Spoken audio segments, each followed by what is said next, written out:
শুক্রবার চাঁচল থানার আইসির দেখা না পেয়ে আইসির বিরুদ্ধে বিকেল 4টে থেকে বিক্ষোভ দেখাতে থাকে সাংসদ খগেন মুর্মু। থানার মূল গেটের সামনে দলীয় কর্মীদের নিয়ে বিক্ষোভ কর্মসূচি চালিয়ে যাচ্ছেন উত্তর মালদার বিজেপির সাংসদ খগেন মুর্মু।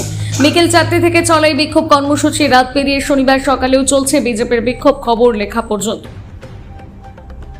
আইসি দেখা না পাওয়া পর্যন্ত বিক্ষোভ কর্মসূচি চালিয়ে যাওয়ার হুঁশিয়ার দিয়েছেন বিজেপির সাংসদ। শুক্রবার বিকেলে থানায় যায় বিজেপির উত্তর মালদার সাংসদ খগেন মুর্মু। সেখানে আইসির বিরুদ্ধে একরাশ ক্ষোভ প্রকাশ করলেন। এক গন্ডগোলে গ্রেপ্তারির ঘটনায় পুলিশের বিরুদ্ধে মিথ্যে কেস সাজানোর অভিযোগ তুলে তুমুল বিক্ষোভ দেখালেন থানা চত্বরে। উল্লেখ্য, সম্প্রতি চাঁচল সদর এলাকায় বিজেপির দুই গোষ্ঠীর মধ্যে গন্ডগোল হয়। বিজেপির গ্রাম পঞ্চায়েত সদস্য প্রসেনজিৎ শর্মা এবং বিজেপির গ্রাম পঞ্চায়েত সদস্যের স্বামী সুমিত সরকারের মধ্যে গন্ডগোলের জেরে রক্তপাতের ঘটনা ঘটে। গন্ডগোলে দুপক্ষের মোট 6 জন আহত হন। এই ঘটনায় পুলিশ বেশ কয়েকজনকে গ্রেপ্তার করে। সেই ঘটনার পরিপ্রেক্ষিতে বিজেপির গ্রাম পঞ্চায়েত সদস্য প্রসেনজিৎ শর্মার হয়ে এদিন চাঁচল থানায় যান বিজেপির উত্তর মালদার সাংসদ খগেন মুর্মু। তিনি থানায় গিয়ে আইসির সঙ্গে দেখা করতে চান, কিন্তু আইসিকে থানায় না পেয়ে আইসির বিরুদ্ধে একরাশ ক্ষোভ উগরে দেন। থানা চত্বরে বসে পুলিশের বিরুদ্ধে জোরদার বিক্ষোভ দেখাতে থাকে। থানার আইসির দেখা না পাওয়ার অবস্থায় বিক্ষোভ চালিয়ে যাচ্ছেন। শুক্রবার বিকেল থেকে শুরু হওয়া অব্যাহত রয়েছে শনিবার সকাল খবর পর্যন্ত সময়কালে। অন্যদিকে শুক্রবার রাতে দুপক্ষ বিজেপির বচসা শুরু হয় নিজেদের মধ্যে। চাঁচল থানা গেটের সামনে অবস্থান বিক্ষোভ সাংসদ বনাম পঞ্চায়েত সদস্য।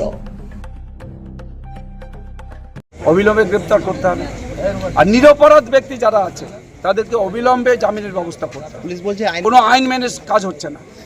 আইন মেনে যদি কাজ হতো, আইসির এখানে আসতে কিসের লজ্জা, ভয় কিসের? কেন আসছেন না উনি? মানুষের মুখোমুখি হচ্ছেন না কেন? উনি যেটা সিডি লিখেছেন, সিডিটা পড়ে দেখুন কি লিখেছেন। উনি সিডিতে কি লিখেছেন? ওই দিন যা ঘটনা ঘটেছে ফুটেজ সবার কাছে আছে। গোটা চাঁচল কেন, গোটা মালদা জেলা, গোটা পশ্চিমবাংলা, সারা ভারত দেখছে। সবার মোবাইলে আছে, আপনাদেরও মোবাইলে আছে। আপনারা যারা এখানে সাংবাদিক তাদেরও মোবাইলে আছে। যারা এখানে এর সঙ্গে যুক্ত তাদের এখনো পর্যন্ত গ্রেপ্তার করছেন না কেন?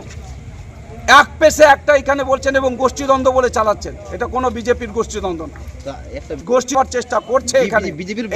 আরে বিজেপির মেম্বাররা তো হচ্ছে, তো মার খেয়েছে, তো ওকে ঢুকানো হয়েছে জেলে, একজন বিজেপির মেম্বার।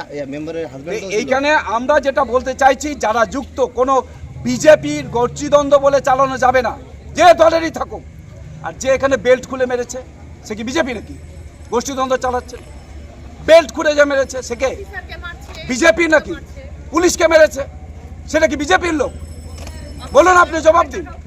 তো এটা জবাব তো ওদের দিতে হবে। গোষ্ঠীদ্বন্দ্ব বলছেন কেন? কি হবে? গরিব মানুষকে মিথ্যা মামলায় ফাঁসানো যায়, তারও এখানে তৈরি হচ্ছে, চেষ্টা চলছে।